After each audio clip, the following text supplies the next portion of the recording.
পায়ে জুতো পরে সালাত হবে কিনা? হ্যাঁ, সুন্দর প্রশ্ন। আসলে নবীজির বহু সুন্নাহ সমাজে আমাদের ব্যর্থতার কারণে অপরিচিত হয়ে গেছে, সুন্নাহগুলো মরে গেছে। সাহাবায়ে কেরাম এবং রাসূলুল্লাহ সাল্লাল্লাহু আলাইহি সাল্লাম তারা যে মসজিদে সালাত পড়তেন, মসজিদটা ছিল কঙ্কর ধুলিবালিওয়ালা। ডাইরেক্ট বালির উপরে, কঙ্কর উপরে সেজদা করতেন। ধুলি আর বালি কপালে, নাকে, হাতে, হাঁটুতে লেগে একাকার হয়ে যেত। মানে মাটির মানুষ যেন মাটির উপরে লুটিয়ে পড়েছে আল্লাহর সামনে।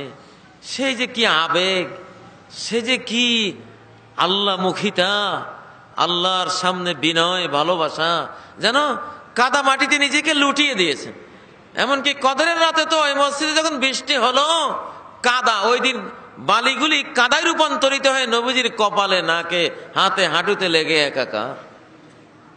তো ওই মসজিদে আল্লাহ রসুল সাল্লাল্লাহু আলাইহি ওয়াসাল্লাম এবং সাহাবীরা সবাই জুতা পরেই সালাত পড়তেন, জুতা পরেই সবাই সালাত পড়তেন। সহিহ বুখারীতে এসেছে, আল্লাহ নবী বলছেন, খালিফুল ইহুদ, ইহুদিরা জুতা পরে সালাত পড়ে না, সাল্লু ফি নিআলিকুম, তোমরা স্যান্ডেল পরে সালাত পড়ো।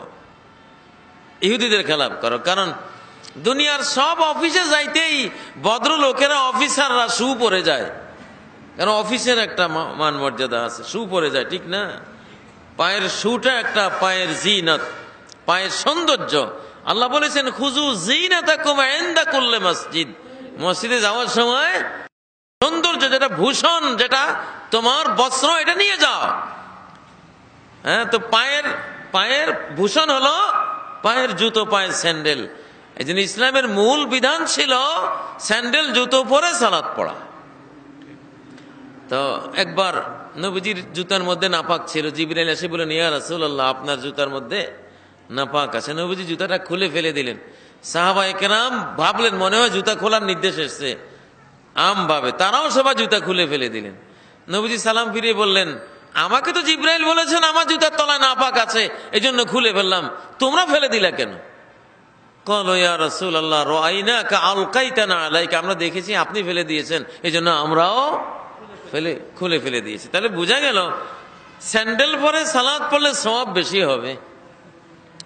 জুতাবিহীন নামাজের সালাতের চেয়ে জুতাওয়ালা সালাতের মধ্যে সওয়াব বেশি। তবে আজকালকার এই মসজিদে আপনি ওই রাস্তাঘাটে জুতা নিয়ে ঢুকতে পারবেন না, কারণ এখন পাল্টে গেছে। তো এখন তার ধুলিবালি সে মসজিদ নাই। এগুলিতে জুতা ব্যবহার করতে চাইলে এক জোড়া স্যান্ডেল। আগে মুসল্লিদেরকে বুঝাইতে হবে যে ভাই, মূল সুন্নতের মধ্যে এটা আছে।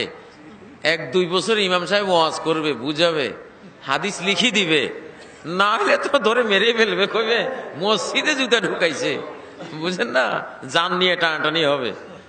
ওইভাবে আমল করা যাবে না। হাদিস জানার পরে, বুঝার পরে, স্যাটিসফ্যাকশন আসার পরে, পরিবেশ আসলে তখন আমল করা যাবে। আল্লাহ তাআলা তৌফিক দান করুন।